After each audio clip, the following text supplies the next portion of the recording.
The United States Air Force launched targeted airstrikes tonight in Syria in response, according to the Pentagon, for some of these many attacks against the U.S. forces on the ground in Syria and on the ground in Iraq.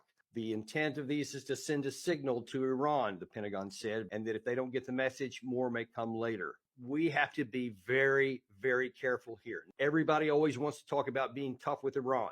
And given the situation that is on the ground here, the last thing the United States needs is to get sucked into another war with Iran. What's going to happen next? Listen to me carefully. I get it that nobody wants to appear weak. All this nonsense everybody says about you can't appeasement. There's no appeasement here. This is not about appeasement. This is about wisdom.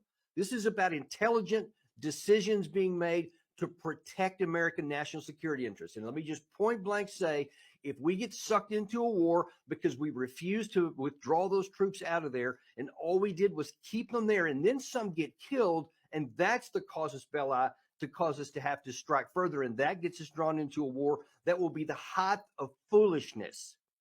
It will be a waste of American lives. It will be failing to protect them when they had the chance.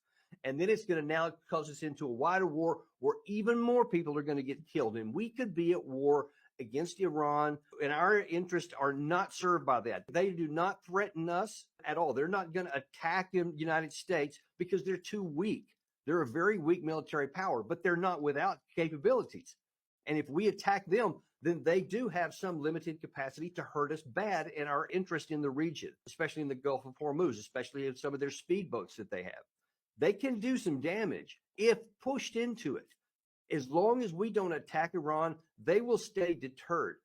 But we need to get those troops out of Iraq and out of Syria so that they're out of harm's way, and that that whole vulnerability to our country goes way, way down.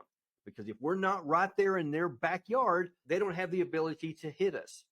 So it is time for us to be wise and not just reflexively say, we're going to be hard, we're going to hit these guys, and we have to show strength. We have to show wisdom.